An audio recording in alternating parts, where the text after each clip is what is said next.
Jake Paul having a rematch against Tommy Fury is inevitable, with Jake coming off of his first ever loss in his career so far, that he is hungry to get back as soon as possible. It is now being reported that the Tommy Fury vs Jake Paul rematch is reportedly being eyed for July of this year. In this video, I will be detailing how Jake Paul can beat Tommy Fury in a rematch. We do now have a lot to go on with them having a full 8-round fight to go off of, and while the bout was a split decision, I don't think it was all that close. Tommy Fury was able to outclass Jake Paul utilizing his superior reach, jab, and combinations, which immediately flustered Jake going up against his first opponent that was a real boxer more experienced than him. While Jake had better opposition in his career till that point compared to Tommy, Jake was going up against MMA specialists and veterans who, while are tough, don't throw 4, 5, and 6 punch combinations like Tommy Fury, which gave Jake a whole new look and set of problems. Jake wasn't able to have that much success in their first fight and got a reality check for the first time against a young guy that is a great matchup for him, being the same height, weight, and even younger than he is. Now with that being said, how does Jake Paul get the job done? Well, I feel like it depends when the fight happens, as it looks like Jake is focused on getting a rematch against Tommy Fury going straight away. What's next? Like, actually,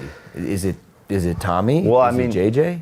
Obviously, there's still so many names out there for me to fight. I want to do the rematch with Tommy, but I think all of those fights are still there and still massive. You don't know which one you might be leaning towards? I think the rematch is, yeah. I gotta go get that back. Would you consider a KSI fight prior to a Tommy Fury rematch? No. I feel like this is a mistake from Jake Paul, as in my opinion, he should be looking at other options and big fights to get out of the way before going up against his toughest challenge in Tommy Fury. As like I mentioned in my previous video about why Jake Paul should fight KSI next, getting more experience and having other big fights could boost his confidence, experience, and get him in much better shape for a rematch. Regardless, in terms of experience, Jake Paul does have more time to catch up to Tommy Fury. Tommy has been in the sport much longer, and while he's younger and being a novice, he has time to grow as well. Jake has been in the sport for much less time, being in the sport for less than 5 years compared to Tommy practically being in it for his whole life, meaning Jake may be able to make the more substantial improvements between camps. We saw this in Jake's fights against Tyron Woodley compared to his fight against Anderson Silva, where in the Woodley rematch he looked very sloppy, and while he did get the job done by devastating knockout in the end, he was not dominating that fight by any means the way he could have. Compare this to his performance against Anderson Silva, and he showed a much higher fight IQ and was able to outbox a much better striker than Woodley in a close fight that he came out on top in. The following fight against Tommy Fury, we also saw many improvements from Jake, really utilizing his lead hand more than we've ever really seen, catching Fury several times with the lead hook and out jabbing him in spots occasionally throughout the fight, especially the later the fight went on. Now, will he be able to catch up to Tommy Fury as a technical boxer? Definitely not, but he doesn't need to. In their first fight, Jake Paul's game plan did not go well. While he dictated the fight in the center of the ring for a majority, he can't be fighting Tommy's fight going in, as he has to make it more rough instead of staying at the end of Tommy's jab, and just loading up on shots against a guy who can see the clearly telegraphed swings from a mile away. Jake has to set up his right hand much more rather than just throwing and praying. As while that may work with lesser experienced or older fighters, Tommy is young, fast, and reads shots well, so Jake has to use his right hand much better, get on the inside, and make it more rough for Tommy. Unlike the first fight, there will be much more pressure on Jake Paul a second time around, as originally all the pressure was on Tommy to perform and shut up the YouTuber, but now Jake has his future in boxing potentially at stake in a rematch, as does Tommy. Tommy has also said that he needs some time after the fight to cool off, relax, and have some family time. Have you got an idea of when you might fight again? What's coming next? We're going to sit down, I'm going to spend some much needed time at home with the family, like I said, and then, this week or next week, we're going to look at what options we've got on the table. And I don't know, honestly, my life is like up and down at the minute, so I can't tell you what's next, but I know it's going to be good, so stay tuned. Molly, Bambi, this is for you. Daddy's bringing this home for you. It's time to spend some quality time at home with little girl. While Tommy is now a father and he didn't really get to spend time with his daughter prior to the fight against Jake Paul, it seems like he may now be taking some time off of boxing, which Jake Paul can capitalize on, more hungry and motivated than ever to close that gap between them following his first loss. And by the way, if you guys are enjoying the content, be sure to leave a like, subscribe, and turn notifications on, and I'll definitely be bringing you more. But back on track, Jake has had this supreme confidence and self-belief in all of his fights up until this point. This loss will definitely change his aura and potentially his confidence coming into a rematch. And although I do think that Tommy Fury did clearly win that first fight, it was a relatively close fight with Jake winning a few rounds and scoring a knockdown at the end of the fight. That won't be enough to win him the fight this time, however, as I don't think the approach is to try and outbox the more experienced boxer. Instead, he has to hurt and pour it on him. Another factor that could go in Jake's favor is a possible change in rounds, as Jake has expressed prior to the first fight, while the original fight with Tommy Fury was an 8-rounder, Fury's team denied fighting him in a 10-round fight. Hey, yo, Jake, there were rumors of this fight being scheduled for 10 rounds. Can you speak on that? Was that something you were trying to do? Yeah, something it's something I'm trying to do moving forward at some point, but it seems that my opponents aren't down with Are they Tommy. even eligible? Because Tommy's last fight was 6 rounds. He's never had 8 rounds. Could he fight 10 rounds? I mean, yeah, and Saudi for sure. A change like this from an 8 to a 10 rounder could be interesting to see play out in a rematch if both parties agree to it, as the result could definitely change with a couple of extra rounds. We know Jake's power carries through and holds up throughout a fight, as in the 6th round against Tyron Woodley he was able to put him out cold with one punch, and in the 8th and final round against both Anderson Silva and Tommy Fury he was able to drop them.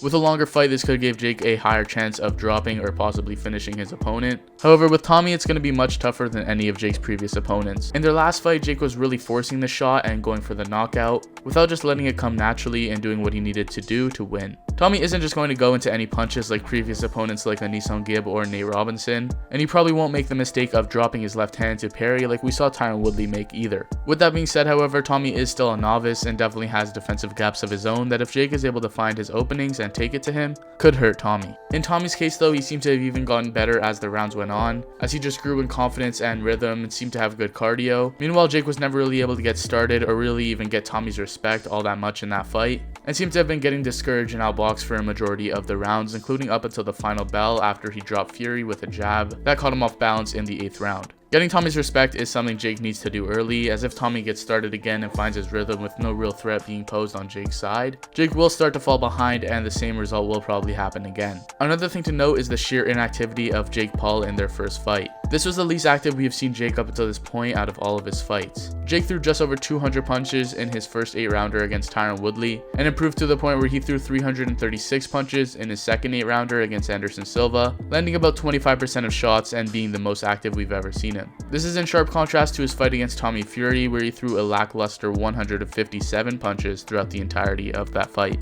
He was just so inactive and threw and landed about half of Tommy Fury's punches.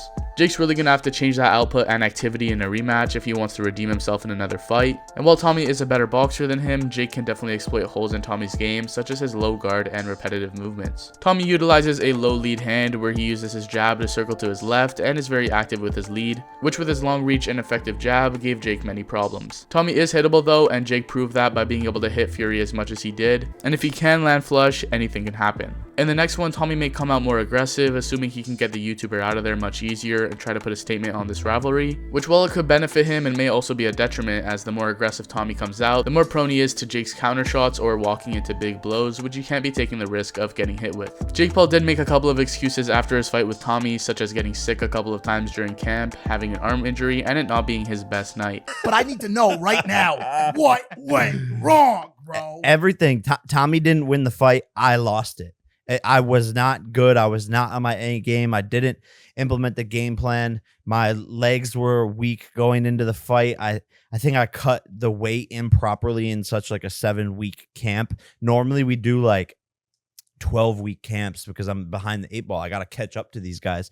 I got to be extra sharp. We squeezed in this camp. I mean, bro, I don't even want to sit here and make excuses. Like I lost the fight. I wasn't at my best. And it's that simple. Well, these excuses could be overlooked and no one necessarily comes in 100% into a fight, and I'm sure Tommy Fury had problems of his own during camp. This may be a real factor that did play a part in Jake's detriment in this fight, and if he's able to clean everything up and come in 100% both mentally and physically for a rematch, we could see a much more competitive fight with Jake having a better chance than before. Something important to note going into a rematch is that Tommy Fury is very mentally strong, as even after all the mind games and back and forth that Jake and Tommy have had for the past couple of years and Jake trolling Tommy as much as he did up until this fight, Tommy was able to stay composed and outbox Jake quite comfortably. So Jake really has to just come in 100% and let his fist do the talking, and not focus on trying to get in Tommy Fury's head, which he seemed to do in the lead up. If Jake follows the game plan that I've demonstrated in this video, which is to get Tommy's respect early, to get in close and make it a rough fight, set up his right hand, adapt during the fight, as well as to increase his in-ring activity, he may be able to get redemption. So yeah, let me know your thoughts on a Jake Paul versus Tommy Fury rematch and whether you see Jake being able to get his own back against Tommy.